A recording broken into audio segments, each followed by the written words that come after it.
Hello, my name is Hailee Santos. I am a Sports Med 3 student, and I am going to be doing my nutrition project on vegans, vegetarians, and omnivores, and which one is better. During this presentation, I'll be going over 5 sections, each talking about vegans, vegetarians, and omnivores. My first section being the overview of vegans, vegetarians, and common misconceptions. There are 6 basic things you need to function properly. The first one being vitamins, which comes from organic substances. Vitamins resist infections and produce energy for the body. Another being fats that come from meat, dairy, as well as plants. Fat is used as a fuel source. Protein comes from meat as well as plants. Protein is a building block used in our body. Minerals comes from the plants that come from the animals who eat them. Minerals make our bones stronger. Water is used to regulate bodily functions and is a big part of our systems. Carbohydrates come from foods of plant origins used as fuel source, promote digestion, and prevent heart problems. Here is a food web showing where each of these 6 things come from. A common misconception about vegans and vegetarians is that they're not getting enough protein. And are there other ways to get protein? Yes, there are many other ways to get protein. Protein actually comes from the grass and veggies animals eat. It is not the animals that are producing the protein. In fact, livestock is just the middleman, contrary to popular belief that the more meat you eat makes you stronger. That's incorrect. Overall, eating meat can worsen your performance. The concept of eating lots of meat comes from the food industry trying to get more money from their products, when eating veggies can produce just as much protein as eating animals can.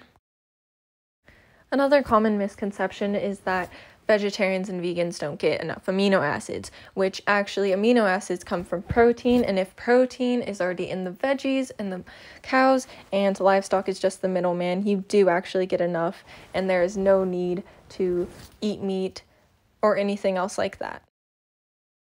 Another huge common misconception that vegans and vegetarians have is that most people are afraid that when they go vegan and vegetarian that they won't get the vitamin or mineral known as B12, which people believe you can only get from eating meat. But B12 actually comes from the soil and dirty water. Since dirty water can cross-contaminate the meat, the livestock must actually take the vitamin, and even when people do eat meat, they're still not getting enough of it. So either way, whether you're vegan, vegetarian, or a meat eater, you should be taking a B12 vitamin to sustain yourself. Finally, I'm going to quickly go over some of my favorite fun facts. Gladiators were actually vegetarian. Plant-based athletes lead in their sports. Plant-based diet athletes were originally believed to be incapable of exercise. Plant-based athletes get 70% more protein than meat-based. The source is irrelevant when it comes to where you get your amino acids. Early humans were always built to eat plants, and early humans actually ate more plants. Meat and dairy products produce estrogen, and soy actually blocks it, contrary to most bodybuilders' belief that soy creates estrogen, making their testosterone levels lower. Moving on, I'll be talking about vegans. Here are some famous vegan athletes. There are more, obviously. Patrick Bowman being the strongest man in the world, or one of the strongest men in the world. James Wilk being an MMA fighter and a vegan activist and conducts military training now. Scott Jurek being an ultra runner, and Tom Brady being one of the oldest football quarterbacks in NFL history. Some positives of being a vegan is there are millions of proven health benefits. There are higher energy levels, weight loss and muscle gain, no animal impacts, and it is better for the environment. Some negatives of being a vegan is there are limited food choices, possible nutrition deficiencies if you do not have the proper knowledge and you're not keeping up with what you're eating. There's social isolation, and it's harder to eat out. Continuing on with vegetarians now. Here are some vegetarian athletes, one being Alex Honnold, who is a climber. He actually switches between vegan and vegetarian. Carl Lewis, track and field, and a former Olympian who broke his personal best at the age of 30 after becoming vegetarian, Cam Newton, an NFL quarterback, and Hannah Treader, an Olympic champion.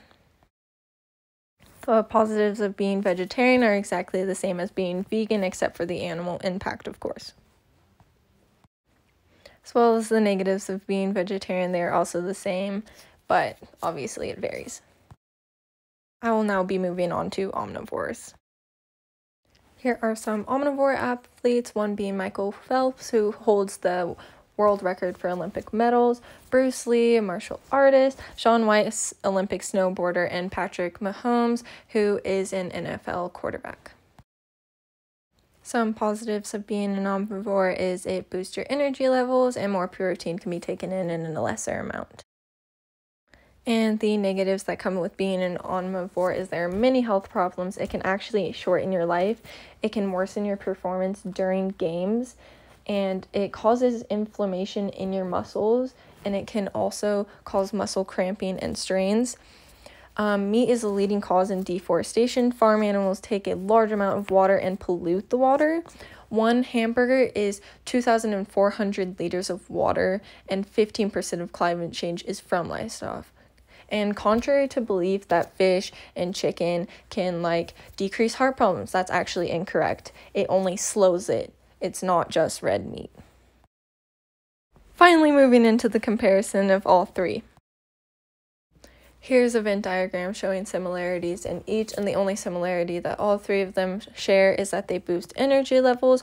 But with proper knowledge, you can become better in each section of this. You don't have to be vegan or vegetarian to be a great athlete. You can do anything you want. It depends on your motive to stay active and keep yourself healthy. The diet that is best is being vegan. It's because of all of its positives and its lesser amounts of negatives and less impact on your body, but it all depends on your knowledge, really. Finally, I'd like to say that it's your choice on what you eat, but if you do want to improve yourself as an athlete, make sure you do your research. You don't have to be vegan or vegetarian to be a great athlete.